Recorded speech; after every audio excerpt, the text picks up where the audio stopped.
Estamos de volta e se antes a gente falou de prevenção jurídica, agora vamos falar de prevenção da saúde dos nossos bichinhos. Está aqui a doutora Tuane Rosa, médica veterinária. Prazer ter você aqui com a gente. Prazer, Gabriela. Muito obrigada pelo convite. Sempre um prazer, então, estar disponível aí para tirar essas dúvidas tão importantes.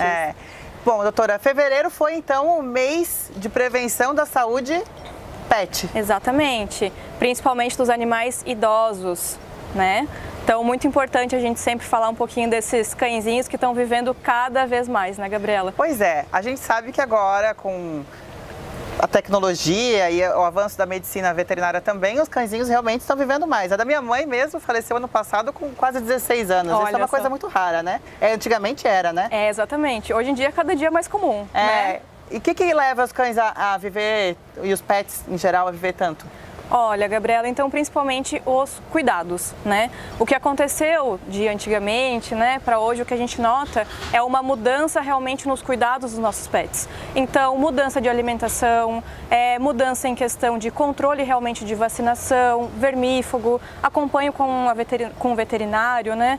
Então, são pequenos detalhes que antes não existiam tanto, esse acompanhamento principalmente, e que hoje, até pelo fato de que os pets não são mais responsáveis por cuidar da casa, e sim como realmente um membro da família, né, um parceiro da pessoa, essa atenção ela está redobrada, triplicada. Certo, e os pets vivendo mais, acabam aparecendo outras doenças que antigamente não se via. Infelizmente, né? Então, por exemplo, falando um pouquinho de animais idosos, é um pouco comum, assim, a gente perceber que os animais começam eventualmente a ter alteração de comportamento quando começam a ficar mais velhinhos, né? Então, às vezes, o dono ele percebe que o animal ele está mais rabugento, por exemplo. E isso, Gabriela, muitas vezes a pessoa acha que é normal, né? Que é da idade, tá ficando velhinho, porém isso pode ser um sinal de que realmente alguma coisa não anda bem. Então a gente precisa ter atenção quando o nosso pet já está numa idade mais avançada, se ele começar com alteração de comportamento, começar com alteração do que a gente chama de ciclo de sono, né? Sono-vigília. Então é aquele animal que já não dorme à noite e dorme muito durante o dia. À noite fica andando pela casa, eventualmente fica latindo, né? Que a gente vê que ele não está com o comportamento normal dele. Então isso já nos serve de alerta que alguma coisa pode não estar tão certa quanto a gente imagina. Bom, isso é uma senilidade normal ou isso é alguma doença específica?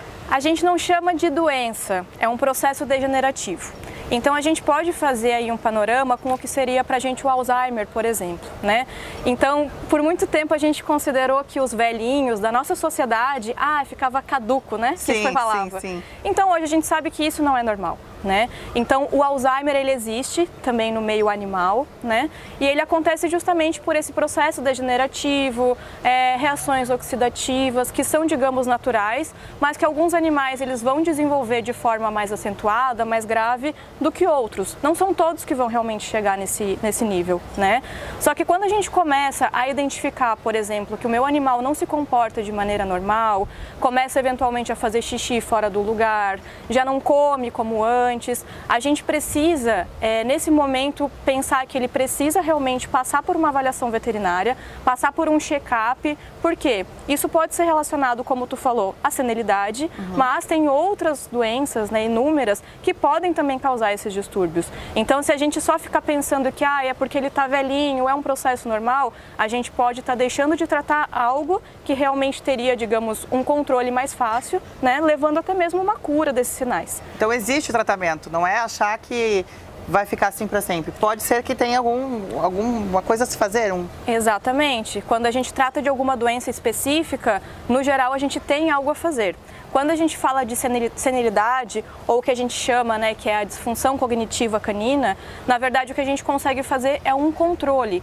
Então a gente tem que muitas vezes alterar a alimentação desse animal, começar a suplementar algumas vitaminas, fazer um exame de sangue para saber se está faltando alguma coisa, né, que a gente consegue complementar, sempre o quê? Buscando qualidade de vida, que é o que a gente busca sempre com os nossos animais. Então, como tu mesma falou, eles estão vivendo aí 16, 18 anos, mas a gente precisa que eles cheguem com 18 anos com qualidade de vida. Bem, exatamente. E existe alguma prevenção que o tutor pode tomar alguma medida para que ele não chegue a ter, ou chegue a ter mais tarde? Então, esses sinais aí da... A prevenção, ela se baseia sempre no check-up. Tá. né? Então a gente sempre fala que os animais, enquanto são jovens, pelo menos uma vez por ano precisam passar pelo veterinário. Quando já estão numa idade mais avançada, a cada 6 meses se recomenda esse acompanhamento. Por quê? A gente consegue identificar que uma doença está no início e justamente ou prevenir, como tu mesmo falou, ou parar aquela progressão. Então, se eu vejo que um animal está, por exemplo, apresentando uma disfunção cognitiva, muitas vezes eu não tenho como reverter o que ele já adquiriu, mas eu consigo botar um freio, digamos assim, né? Então, por mais que não seja reversível, eu consigo fazer com que isso não piore, que é o nosso foco. A partir de qual idade que o pet vai começar a apresentar esses sinais? Existe mais ou menos uma faixa de idade para isso? Isso, as pesquisas mostram que mais ou menos a partir dos 10, 11 anos é o período mais comum onde os animais começam a apresentar esses sinais. Mas tem animais que com 7 anos já começam a apresentar essas alterações de comportamento. Então a gente, mais uma vez, não pode descartar que seja simplesmente por ele ser mais jovem, né? Mas no geral acontece quando eles já são um pouquinho com uma idade mais avançada. E ocorre tanto em cachorro como em gato também? É mais comum em cão, tá? Os gatos dificilmente apresentam essas mesmas alterações. No geral, o gato, quando começa a apresentar essas alterações de comportamento, podem ser doenças também que acabam vindo com a idade, mas não tanto por essa parte degenerativa, né? Então, às vezes, o gato ele começa a fazer um xixi fora do local, mas é porque ele está apresentando uma doença renal, ou começa a apresentar dor nas articulações, que é muito comum em gatos idosos, e isso dificulta o deslocamento dele até a caixinha de areia, e por conta disso ele passa a fazer xixi no lugar errado.